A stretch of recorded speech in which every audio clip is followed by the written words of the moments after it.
Dans cette vidéo, on va voir l'installation d'un serveur FirewallD. Pour rappel, un firewall, c'est un élément qui surveille tout ce qui entre et qui sort d'un serveur ou plus généralement d'une machine.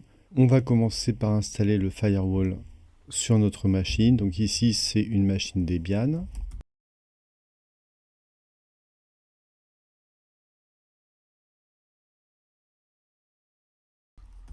Et on s'assure avec la commande système status que le firewall est bien démarré. Et on voit ici également avec le mot enable que ce firewall est démarré au démarrage de la machine. Donc l'idée de FirewallD, c'est qu'il y a également des zones et il est possible de configurer des interfaces sur ces zones. On va pouvoir déjà lister la liste des zones qu'il est possible de configurer. Et là, on a vu rapidement l'ensemble des zones. Alors, il va y avoir qu'une seule zone qui va nous intéresser, c'est la zone par défaut. Avec la commande firewall commande, on voit quelle est la zone par défaut. C'est ici la zone publique. Et avec la commande firewall commande get active zone, on va voir les zones actives par défaut. Donc, on va toujours travailler ici sur la zone publique qui est attachée à notre interface. Alors, comment lister les règles qui sont actives en ce moment sur le firewall? On fait un firewall commande sur la zone publique. Comme c'est la zone par défaut, on peut se passer de cette option, mais on va quand même la mettre. Et on fait un list all. Donc on s'aperçoit ici qu'il n'y a pas de port ouvert. Par contre, il y a des services qui sont accessibles. On va revenir sur la notion de port et de service.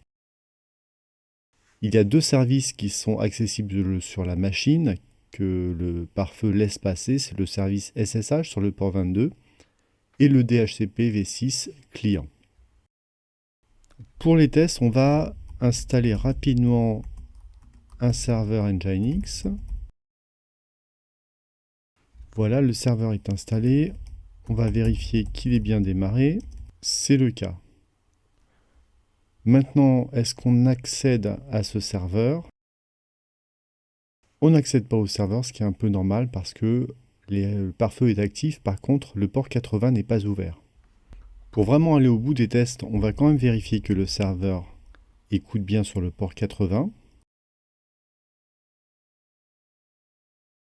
On va lancer un TCP dump pour vérifier que les trames arrivent bien au serveur. On voit bien le paquet SYN de la connexion. Par contre, cette connexion ne s'ouvre pas. Voyons donc maintenant la configuration du serveur pour pouvoir ouvrir le port 80 sur le firewall. C'est la commande sudo firewall commande. On va mettre l'option permanent. Cette option permet à la règle de rester active après le redémarrage de la machine. Si on ne met pas l'option permanent au redémarrage de la machine, la règle ne sera pas enregistrée. On est toujours sur la zone publique. Et on ajoute le port 80. Et on est sur du protocole TCP. Donc là, on a un success. Pour que la règle soit prise en compte, on va redémarrer le firewall.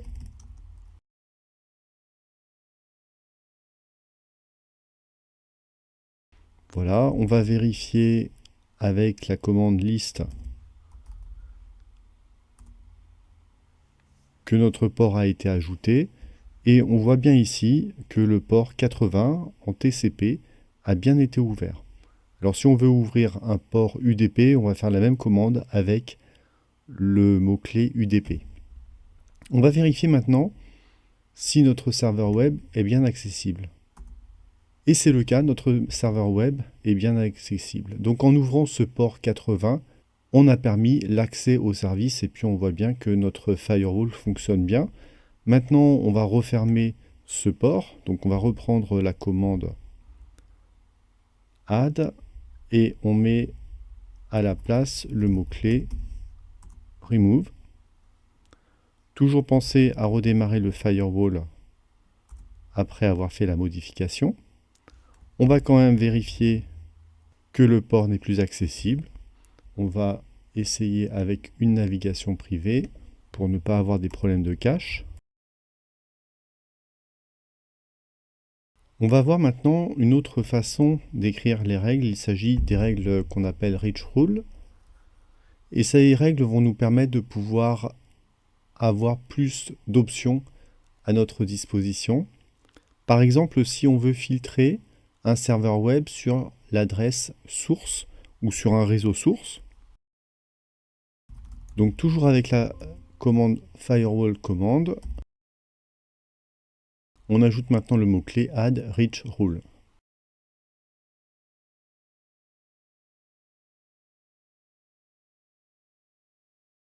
Et on peut ajouter maintenant tout un tas d'options. On a par exemple le protocole IPv4 que l'on précise, une adresse source. Alors par exemple, on va préciser notre réseau. Le port, on prend toujours le port 80, le port HTTP. Et on précise le protocole qui est TCP. Et on a enfin le mot-clé accept. Alors, il ne faut pas oublier de mettre sudo avant.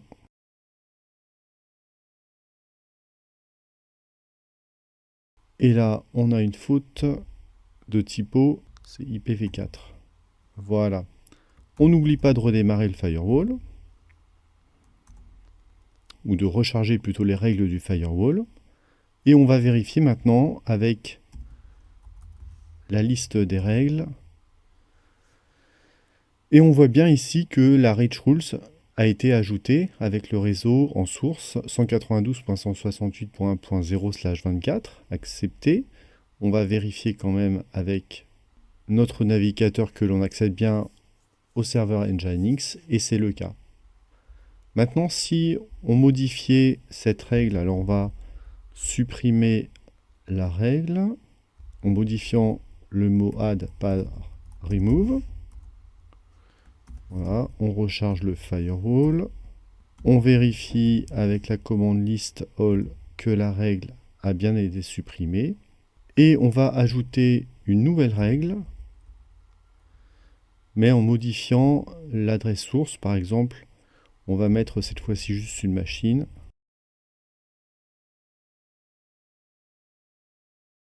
On recharge les règles du pare-feu.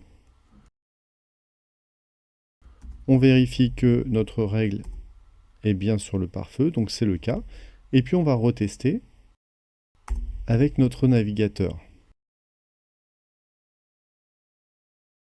Et là, on a bien les requêtes HTTP qui arrivent au serveur avec le flag SYN, mais on voit bien que la connexion ne s'effectue pas. Donc le pare-feu va maintenant laisser passer uniquement les machines qui sont... Enfin, uniquement la machine qui a l'IP 192.168.2.123. On va aborder une dernière notion de FirewallD, c'est la notion de service. Alors je vais déjà supprimer la règle que j'ai créée.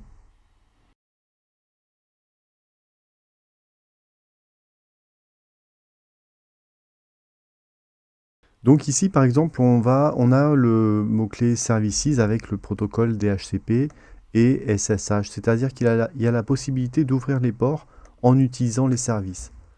Pour obtenir la liste des services, on fait la commande firewall command avec l'option get services. Et on a ici la liste des services qui sont disponibles.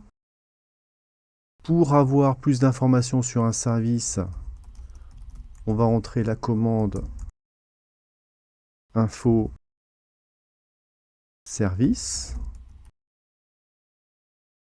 Par exemple, on va demander des informations sur le service HTTP.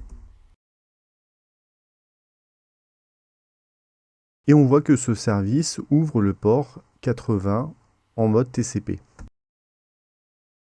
Comment ça fonctionne? On fait un sudo firewall command Et on ajoute cette fois-ci le service HTTP. On recharge les règles de Firewall. On vérifie que le service a bien été enregistré. C'est le cas ici. Donc dans la configuration du Firewall, on a maintenant 3 ports plutôt qui sont ouverts et on a notamment le service HTTP qui devrait être accessible. On va tout de suite tester avec notre navigateur. Et c'est le cas, notre service est maintenant accessible. On a donc les bases pour faire une configuration simple d'un firewall sur un serveur sous Linux. Merci d'avoir suivi cette vidéo.